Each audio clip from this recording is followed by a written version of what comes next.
Hi, this is Mason King with IBJ Media, and I'm here with Tim Wilcox, who is the president of International Investigators Incorporated, and we're going to talk about what they call nanny cams, hidden surveillance recorders, video recorders, that apparently have been really kind of taking off on the commercial side. There seems to be a lot of demand now for purchasing these. Why is that?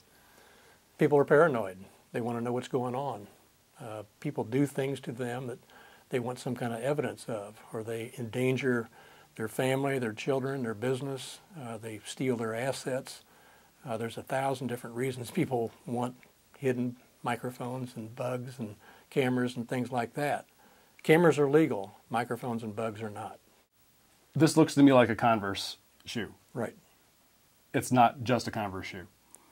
Well, it is, but it has an additional attachment to it. Okay. Where's the attachment? Okay, this is a transmitted video camera with a pinhole lens, and it will transmit the video 300 to 1,000 feet to a receiver outside of a building, or in a car in a parking lot, or into a vacant room somewhere in the building. This is your everyday radio alarm clock, which has a covertly installed video camera behind the screen there, and can be recorded and is strictly motion activated into a SD card. And the SD card will contain days and days of recording. And all you do is plug the SD card into an SD card reader in a computer, and you can review everything that's been recorded on there. Okay, this is looks like a pack of gum, and it actually has a video camera and recorder built into it. This is the lens for the camera right here. The video recorder is in the base part, has a rechargeable battery.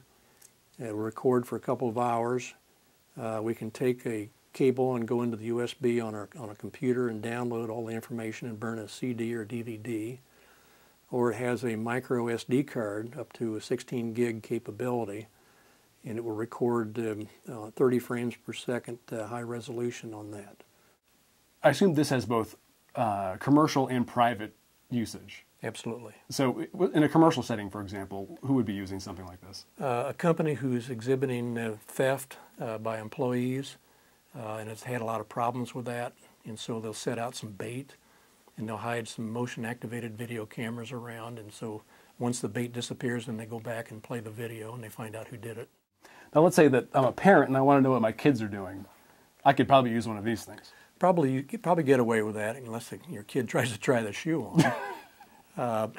There's a lot of other ways that you can set up hidden video to make sure your kids are okay. Mm-hmm. Right. Or, I mean, we call these nanny cams for a reason. What is the reason? That's just an old term. The nanny cams first came out maybe 20 or 25 years ago, and they were kind of cumbersome and boxy. Back then, the VCRs were set up so that VCRs had a camera built into them. Mm-hmm. And they would just record continuously for 6 or 8 hours. And after that, it turned off. So that's where nanny cam originated from, and it's to make sure the nanny wasn't abusing the child.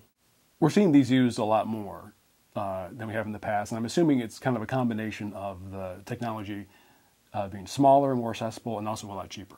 Oh, much cheaper. Years ago, a nanny cam would cost $2,000 or $3,000.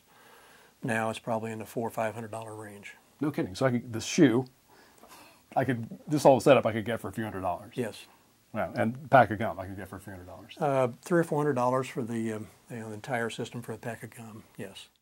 This equipment is countermeasures equipment.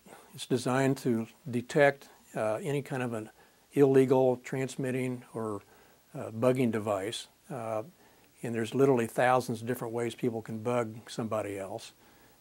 This unit here is called a nonlinear junction detector, and it will search walls and floors and ceilings and objects that a bug could be hidden into.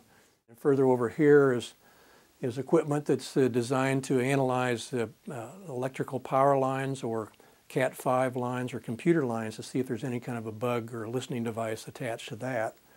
And we can analyze phone lines and see how far out on the line the bug is connected down to just 2 or 3 feet. It really enhances our capabilities to find illegal eavesdropping equipment.